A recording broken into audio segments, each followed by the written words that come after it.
Hey everyone, welcome to the investor.bet AFL Round 8 Betting Trends Preview. My name is Reese, and in this video, like we do every single week, we're going to go through all the upcoming games and look at them from a betting perspective so that you can have the information you need to make smart betting decisions on the weekend. And this is my early look. This is going to go through some of the information I'm going to look at from a betting perspective for each matchup, and then we'll go through some stats and some recent trends for every single team. And this is my first stage of what I go through when analyzing these games to determine what I end up betting when the games roll around on the weekend. Last week, we got a perfect 8 out of 8 on the AFL, so really happy with that. We're now 40 and 22 overall on the season. We've had 62 bets so far, 40 wins, 22 losses. So well positioned about a third of the way through the year. First game we're going to look at is Essendon versus North Melbourne. Everything that I do with betting, not just on the AFL, but all sports, is based off using a combination of two things. And if you can get really good at these two things, you can make money betting on any sport that you want to. First, it's being able to analyze statistical data, having splits, having different information on how these teams perform, so you can identify strengths and weaknesses in their performance, and then create an image of how the game is going to be played, and then bet according to that. The other main factor is being able to analyze a range of different situations that all blend into this game. So not just like your typical who's at home, who's away, or if it's an interstate game, but it's analyzing all the different situations that contribute to a team's performance. What's their recent form been like? What's their travel been like? How much rest recovery do they have coming to this game? Any injuries, suspensions, those kind of things. And the weather conditions, especially for the AFL and the outdoor venues, how's that going to impact? Is there rain? Is there wind around? All those different things that all contribute to how the teams are going to perform on the day. Also going through their past matchups, which is part of what we look at here, particularly from a betting perspective. So this is a quick overview, but looking at the first game, so Essendon versus North Melbourne, Thursday night game, two sides that you wouldn't say is out of form, but they're not playing great, and then North Melbourne, who's in desperate need of a win. Essendon are $1.38, 17.5 point favourites, and the total is 184.5. Now, firstly, looking at the stats for this game, there's very little between these two sides. In attack, Essendon ranked 14th, North Melbourne ranked 13th in terms of points for. Points conceded, Essendon are conceding 95 a game, North Melbourne conceding 114. They've had a number of sides run up a score on them, and a lot of their games have been going over. Firstly, looking at Essendon, they've won 3 of their last 4 games, lost on Friday last week against Collingwood, 107-66. They've now only covered 2 of their 6 games this season. 3 of their last 4 have gone under. They have started to struggle to score a little bit. After having 111 and 100 in their first 2 games, they've only had 1 game where they've scored over 77 points in their last 4, and that was against Melbourne back in round 5. And then for North Melbourne coming into this matchup, they've lost 5 straight after beating Melbourne back in round 2 in what was a really good performance. And they looked like when they only lost to the Bulldogs by 16 in round 1, then they beat Melbourne by almost 60 points in round 2. They were looking in a really good spot. But since then, they've conceded 114 or more in 4 of their last 5 games. They got that back down to 97 last week against Port Adelaide, so that was better from a defensive standpoint. But they are scoring fairly well. They're consistently scoring in the mid-80s, so that is good. North Melbourne covered last week, but they didn't cover the 4 games prior, and they're 6-1 to the over so far this season. Looking at this matchup, 6 of the past 8 head-to-head have gone over. The past 2 games went under, but the 6 prior to that went over.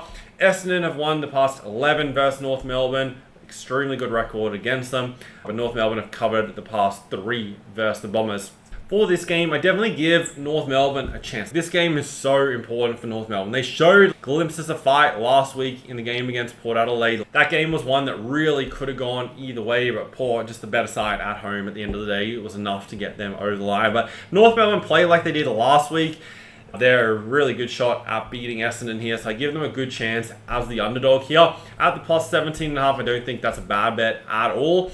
And Essendon just haven't been great. They haven't been finding that many points. They get the chance here. North concede the most points of any side. So if they are going to get their attack rolling, this would be a game to do it in. But I just think North Melbourne will keep this close. I can't really see either side winning by more than 4 goals.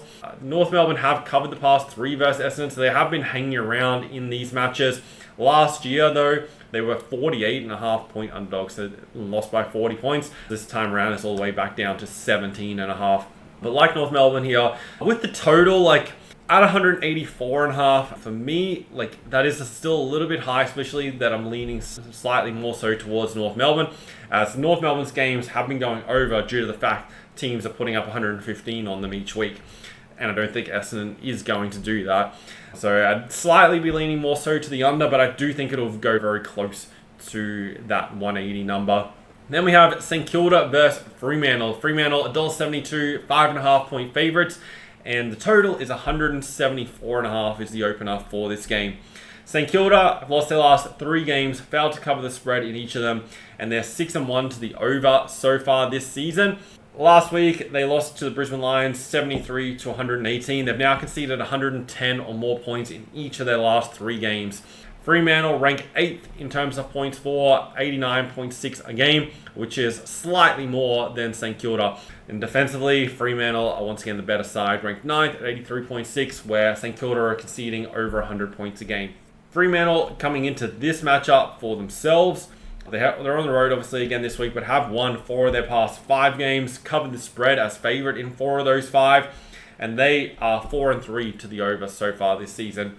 Even though they're on the road, I like Fremantle to win this game. They're the better attack, they're the better defense. St Kilda are just conceding too many points at the moment for them to win this game. Don't think we're going to see a blowout. This matchup has a history of being fairly close. 10 of the past 12 have been decided by 1-39. And like these teams have split meetings. If you go back through, Fremantle won the game last year at Marvel by 17 points. St Kilda won the game in round 1 2023, back to round 17 2022. Fremantle won, then St Kilda again. But across the past 8 meetings, each side has won 4 of them. Fremantle have covered 2 of the past 3, and both of those were the road games at Marvel Stadium where this is going to be played.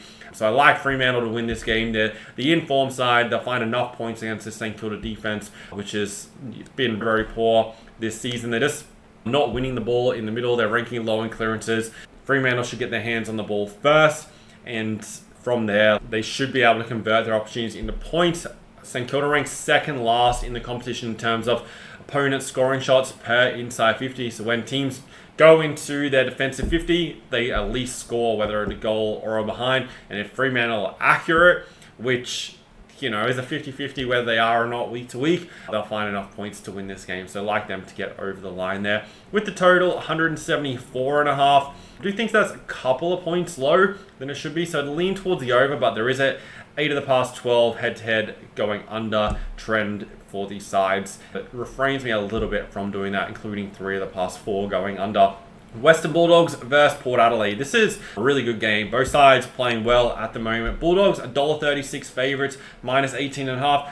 Probably a lot of that is due to the fact this game is being played in Ballarat at Mars Stadium, and Port on the road there. This venue definitely favours the Bulldogs. The total is 170.5. Now, Port Adelaide have won and covered the past 4 versus Western Bulldogs, but Western Bulldogs are playing very well at the moment. Their numbers are better in attack and defence than Port Adelaide. Bulldogs come in on back-to-back wins, beating GWS and St Kilda. They scored 113 and 127. They're realistically, their only bad game this season was against the Brisbane Lions, I guess you can call it, from a defensive perspective, where they conceded 118 points. But that was a game where Brisbane just got away with it in the second half and the fourth quarter, really. So, overall, Bulldogs playing very well. Their last 4 games have gone over the total as well. For Port Adelaide, they've won 3 straight. They've covered in 2 of those 3. Interestingly, 2 of those 3 wins were as an underdog against Sydney and Hawthorn. They were favourites last week against North Melbourne. Didn't play that great, but did enough to win the game. They do have a good record against the Bulldogs, so I just think the Bulldogs are just playing better at the moment, and that'll be enough for them to win this game. With the total at 170.5, 3 of the past 5 head-to-head have gone over. Bulldogs games have been going over. They've been scoring well. And both these sides rank in the top half of the competition in terms of points for, and in the bottom half in terms of points conceded. I think we'll see points here and be leaning towards the over at the 170.5. I think that number is slightly low. You definitely want to check conditions and win factors though, with the game being played at Ballarat. Adelaide versus Carlton. Adelaide favourites here, $1.50, minus 12.5. The Crows, even though they're favourites here, they have lost 3 of their last 4 games, and with the only win against GWS where they won 52-34. Last week, they were over in lost by 18 points against Fremantle. They failed to cover the spread in 2 of their last 3, and 3 of their last 4 games have gone under the number. Like, Adelaide were very good in attack early in the year. Their first month or so, they scored 100 plus in 4 of their first 5 games. They've only scored 67 and 52 in the past 2 weeks. Whether that's enough, like, Carlton are the number 3 defensive side and also give up the least number of shots on goal. That concerns me a little bit with Adelaide's attacking form coming into this game, whether they'll find enough points here to beat Carlton. Carlton have definitely turned their season around. 3 wins in a row. Like, they beat West Coast and North Melbourne, and you couldn't get too carried away with it, but beating Geelong the way they did by 18 points last week are real positive signs. Even though they have a bad record in this matchup, they've lost the past 3 and failed to cover the past 3 against the Crows, and they've also lost all 3 meetings at the Adelaide Oval by 29 points. I think they're a real shot at keeping this game close. I'd lean towards Carlton at the plus 12.5. Otherwise, I'd take either side to win by 1-24 here. I think it'll be a somewhat close game with a good chance of Carlton getting over the line and winning. At the total, at 174.5, 3 of the past 4 head-to-head have gone over. For this game, we've got 2 strong defenses, but Adelaide have points in them, but they haven't been showing that recently. I'd be leaning towards the under, but statistically, that's mostly based off recent form. So I think this number has adjusted due to that recent form by Adelaide. But still, I think it is probably spot on, to be honest. I don't have a strong lean on either way on the total as it currently stands. Last time they met at the Adelaide Oval, the total was 173.5, so bookies are pretty much gone with basically the same line as it was that time back in round 5, 2023. So yeah, I like Carlton as the dog there, or at least to be a close game. Collingwood versus Geelong. Collingwood favourites here, minus 9.5, $1.58. Collingwood flying into this game. They've won their past 6. They've covered the spread in their past 4. They've scored 105 plus in each of their past 3 games and face a Geelong side that is defending well, but obviously dropped the game last week and conceded over 90 points to Carlton, who are a below average attacking side. Collingwood ranks 7th in terms of attack and number 1 defensively. I think Collingwood can get over the line and win this game. It's definitely a really, really good game between these 2 sides, and Geelong have a good record. They've won 5 of the past 7 versus Collingwood. I just think the way Collingwood's playing right now is just on an extra level, and the key here will be clearances. That's how Carlton beat Geelong last week. Collingwood are a strong clearance side, very similar numbers to Carlton, where Geelong just can't win the ball out of the stoppages. Collingwood can win the ball in the middle, which they should be able to do. That'll set them up well defensively to minimize Geelong's scoring chances. And then it'll just come down to, is Collingwood accurate enough in front of goal? They get the 2nd most shots at goal, but have the 3rd worst accuracy. So if they convert their chances, they'll win this game. Should predominantly be played down Collingwood's end of the field. When you look at the inside 50s, these sides average. Collingwood 56 inside 50s a game, only concede 46, and Geelong only the 50 per game and conceding 55. So based off of that, Collingwood should be plus 5 to plus 8 in terms of inside 50s, and that'll be enough for them to win. So like Collingwood here, they've covered through the past 4 versus Geelong, so they've shown that they're beating market expectations. 11 of the past 12 meetings have been decided by 22 or less. That tells us like these games are generally close, so I probably wouldn't be laying 9.5 points. In this situation, I'd rather the $1.58 for Collingwood to win as opposed to the minus 9.5 for $1.90. That's how I'd approach it betting on it. Total 171.5. 13 of the past 17 head-to-head have gone under. Bookmakers have definitely factored in that history of going under. Geelong, 4 of their last 5 have gone under as well. So they've tended to be a low-scoring side so far this season, or games that are going under the total. I'm not super interested in the total on that game. Then we have West Coast versus Melbourne. Interesting game, this one. West Coast back at home. Still yet to win a game so far this season. They're obviously underdogs here, $2.90. They have covered the spread their past 2 games. Things looking up a little bit. They only covered the spread once in their first 5, but now have covered their last 2. So that's positive. For West Coast, they've scored 74 and 75 their past 2 games, so equal season high numbers the past 2 weeks in terms of points scored, but still are consistently conceding over 100 points. They are on average at 113 points conceded. Melbourne's numbers are better. I think they're deserving to be favourite here. Melbourne have also won 3 of the past 4 trips over to Optus Stadium against West Coast. and they've won the 4 of the past 5 and covered 3 of the past 4 overall against the Eagles. The market's probably right here with Melbourne around $1.40, West Coast around the $3 mark. I think that's probably spot on.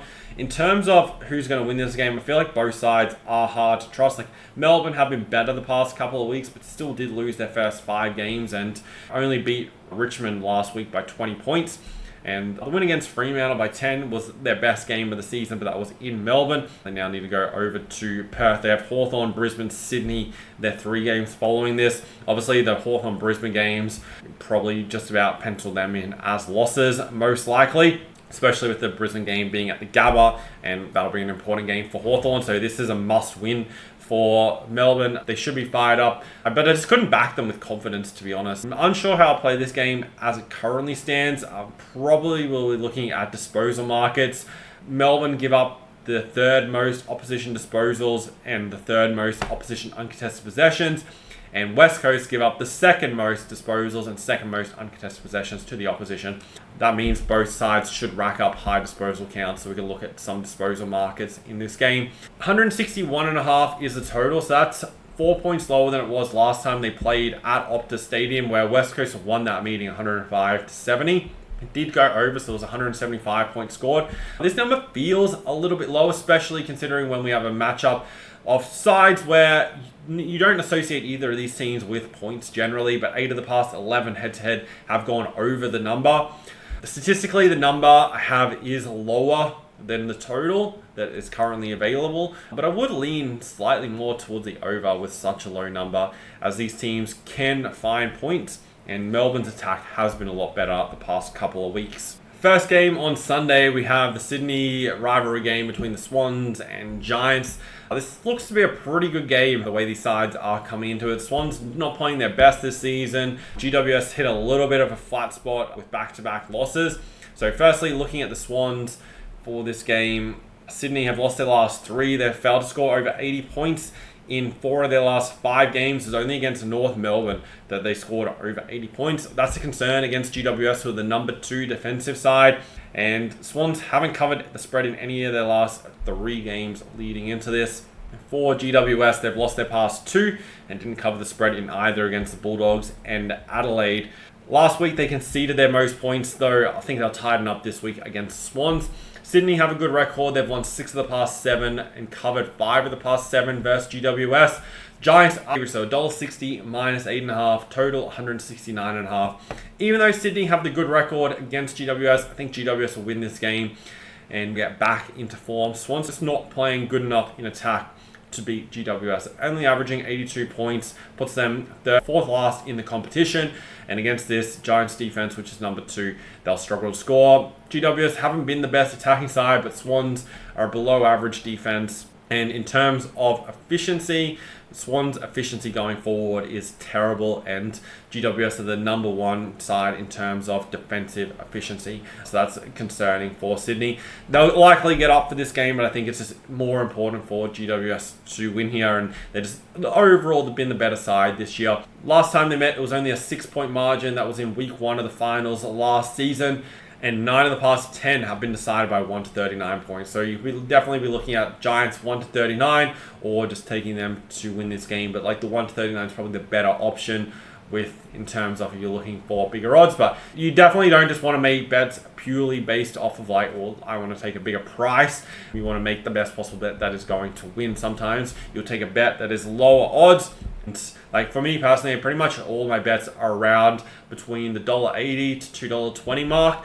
So you'll see in the AFL Best Bets membership, all the bets in there, like when I mentioned how we're 40 and 22 on the season. Last week we went 8-0. All those bets are around that $1.80, $1.90 mark, sometimes higher. There was a few last week as well where, because I post all the bets the day prior, with the preview, we locked in like $1.85, $1.90, and then the next morning those same bets were paying over $2, $2.05, $2.15. So like you can get better odds if you like wait, see what the market does as well. But in terms of the lesson here, it's don't just back higher odds for the sake of backing higher odds. It's more important to win bets and also make sure you're getting the best possible value for your bet. But that's a whole topic for another video. I'm going off on a tangent there. The total in this game, 169.5. 4 of the past 5 head-to-head have gone over the number. So this matchup has historically been higher scoring. Last time they met, it got to 170, so only just fell short. 166.5 is the number I have for this game, so a couple of points lower, but wouldn't surprise me to see it go over. It'll just come down to how well the Swans and how efficient they are when they go forward, whether this goes over. If the Swans take their chance, it'll go over, so you can base the total on Sydney's performance. If I was to take the total, I'd take the Giants team total to go over as my preferred option. Hawthorn versus Richmond. The Hawks, $1.05 minus 48. They beat the West Coast Eagles by 50 last week. This is another game they should win. They should go to 6-2 overall in the season. And they have Melbourne coming up next week after this. They're big favourites. They probably will cover the spread here against the Tigers, I would say, with a number under 50. This is a game where I feel like they could run up a score. Tigers ranked second last in points for and third last in points conceded. And obviously Hawthorn top 6 in both of those categories. They scored their highest total of the season last week with 124 points. That pushed the total well over. And even though they didn't cover the spread this week, I think that's helping us get a slightly lower line in this game. Richmond, they beat Gold Coast a couple of weeks ago at Marvel, but this game's been played at the MCG where they lost to Melbourne last week by 20 points. Richmond, their last 3 games have gone under, and they've also covered the spread in 3 of their last 4 games. I really like Hawthorn. I think they'll cover the spread in this game. They'll win by 50 plus points. They've covered the past 2 and won them against Richmond. Last time they met was round 23 last season. Hawthorn won 131-68. I feel like we could see a very similar line to that again in this game. The odds for that matchup were virtually the same as they are this time around. And in my opinion, Hawthorn, whilst they're not playing like that much better, and technically like these sides are still playing pretty similar to what they were. Like Hawthorn probably had a little bit more momentum going into that game than Richmond does now, but realistically on paper there's still very little like difference between the two sides compared to when they met last season. So I think that game is pretty straightforward. Hawthorn to win by a pretty big margin. Brisbane versus Gold Coast. This is, in my opinion, probably the game of the round. There are a few good games, like Collingwood Geelong is a really good game. Western Bulldogs versus Port's a good game on this round, but this is definitely the best of them. Both sides playing extremely well. Brisbane Lions coming into this with just the 1 loss on the season, which was against Collingwood. They're obviously on top of the ladder. They've won 6 of their 7 games. Been favoured in all of them. Have only covered the spread twice though from all those games. 3 of their last 4 have gone over. They're coming off 118-73 win against St Kilda on Saturday last week. And then for the Gold Coast, they played on Sunday, beating the Swans 117-79 at home. At the Gabba, Lions definitely deserve to be favourite. They've won 10 of the past 11 versus Gold Coast, covered 3 of the past 4, and won 13 of 15 at the Gabba versus Gold Coast. Lions have also covered 5 of the last 6 at the Gabba versus Gold Coast. All those trends heavily favour Brisbane, but Gold Coast are playing like the best football they've played in the history of the club pretty much this season. They'll give themselves a huge chance of winning this game. Love the way they fought back in the game against the Swans last week, and it really put them away. Swans could have gotten that game last week, but Gold Coast had that big run where they just completely overpowered Sydney and they couldn't stop them. We know Gold Coast have plenty of points in them. They're the number 1 attacking side this season, averaging 112 points a game. Brisbane averaging just under 94 points a game. Gold Coast have also been the better defensive side. Now, Gold Coast have had an easier schedule so far than the Lions. So you have to weigh that into the numbers. What that tells me, though, is I don't think there's a great deal between these two sides. I think we're going to see a really close game. Lions haven't been putting teams away by big margins for the most part this season. They've been just doing enough to win, and I don't think they're going to shake off Gold Coast and run up a big score against them. So I think we'll see 2-goal game either way. Lean towards the Gold Coast at the plus 11.5. but would prefer like a try bet option here, either side to win by 1-24. The total is 175.5. The last 4 head-to-head have gone under. 7 games prior to those last 4 all went over. So if you look at the last 11, 7 have gone over, 4 have gone under. But the recent form, the past 2 seasons, has been favouring the under. The way these sides score, though, I'd be leaning towards the Gold Coast. 2 of their past 3 games have gone over, and 4 of their 6 games on the season have gone over. Recently, the lines, as mentioned, have been an overside 3 of the last 4. So at 175.5, leaning towards the over in the final game of the round, assuming conditions are okay at the Gabba. So that's my early look at the games coming up this weekend. Looks like a really solid round overall, like a few good games in there. All my bets will be posted, and every bet that I decide that I'm backing as we get closer to the games on the weekend, I post in the AFL Best Bets membership, which you can access through the link in the description. That's where you can use all the bet finder tools as well. If you wanted to research bets and all that good stuff, if you're interested in learning how to choose bets on the AFL, all the tools there that I use, that I have built over the years, are included for you to use yourself as well. Plus the preview shows where I break down the bets and why I'm making those bets. So you'll learn why I'm making certain bets in the games as well, which you can use for your own analysis, not just this season, but my goal of it is so that you're picking up knowledge pieces that you can use this year, next year, and years to come for your bets on the AFL. So it's more than just the plays, but obviously they're winning as well. That's really good in the AFL membership. The link to that is in the description if you want to check it out. Thanks guys for watching. Have a great weekend, and I'll see you in the next video.